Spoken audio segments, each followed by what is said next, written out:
Mom was an alcoholic and a compulsive gambler. When she wasn't working in the bar, she was just in the bar.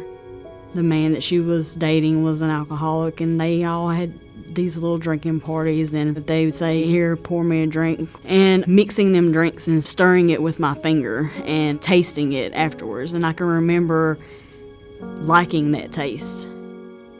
She told me, she said, "I'm going to go back to Oregon and I'm going to get a job and get a house and I'm going to come back and get you." And I remember wanting so bad to believe it, but knowing in my heart that she was never going to come back. My husband and I were friends with Susan's mother. Whenever the time came that she left, she asked us to see if Susan would come live with us, and we agreed. Everything that I needed, they provided me with. They took really good care of me. They did. She kept it inside, but I could tell by the way she would talk about her that she was unhappy and didn't quite understand why her mother did what she did to her. They had children of their own, and I can remember feeling like I was taking away from them. It was just an overwhelming feeling of not belonging anywhere. Like I felt like I didn't belong anywhere.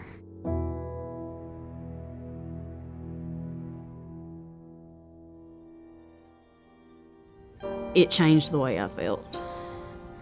Like, just for that time period, I was okay with myself, and once I continued to drink, it became a pattern. Very good at hiding stuff and pretending like she knew nothing about anything if I asked her about it. I got pregnant the first time when I was 14 years old. That pregnancy ended in my oldest son was stillborn. Then I got pregnant again when I was 16. That emptiness needed to be filled, so I was always searching for something. So it was, if I have a child, that child's always going to love me, that kid's never going to leave me. And I tried to fill that void in my life with human beings, which is not possible. I mean, that's just not okay. Within 2 years later, I was pregnant again and had a daughter. The relationship between myself and my children's father, we knew it was not going to work out. She moved out, left her children, and done exactly what her mother did. I started hanging out in the bars a lot, meeting different people. They were doing some other things like crack cocaine, and it all ended very quickly with an arrest. I lost my job, and I lost my vehicle. I was kicked out of the trailer that I was living in. My kids were taken away, so, I lost everything. Then she slowly started drifting away. And she drifted away till I didn't see her again unless she was being arrested and brought to jail. If I was going to be labeled as a drug addict, that's what I was going to do.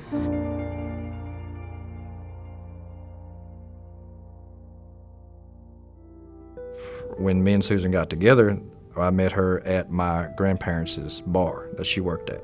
I knew she used before we met. She was very good at hiding things, so it's kind of hard to tell. I was involved with a lot of dangerous people. While I was doing it, I didn't care. You could tell it was kind of getting out of control. The using, staying gone, not answering the phone, didn't know whether she was coming back or alive, dead. I was married, but not with my husband. I was homeless, basically, living, bouncing from people's homes. I thought I was the answer, trying to talk to her, trying to tell her that, what she's doing, what Susan's doing would affect everybody. It was like I was using, and I felt like I had to use, but the emptiness was more overwhelming than what the drugs could cover. I come home from work, and Susan had food cooked, and we ate. And right after we ate, we were watching TV when the knock come on the door. I had sold some drugs to an undercover state trooper. I knew that if I was going to get better, that I was going to have to get some help.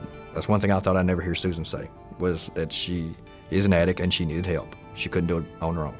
When I'm deciding whether or not to send someone to jail or whether or not to send someone to rehab, one of the things that factors into my decision is, am I going to get a good result? I hear often how precious human life is, and I'm in total agreement of that. So if we have one person in 10 or one person in 100 who's turned around, isn't that human life precious? I'm very thankful to Judge Beasley that he was able to continue to give her this opportunity that she needed to get help. And actually, it's CADA that offers the opportunity. What we do is we provide residential and outpatient substance abuse treatment and prevention for adolescents and adults. They've given me this purpose of helping people, which makes my whole life story seem like it was all for a reason. Someone like Susan comes along, and to listen to her talk about, the crisis situations that brought her to us, it really validates for me why I do this work. It's about giving someone that opportunity to get better. That's why I do what I do. It's for the Susans.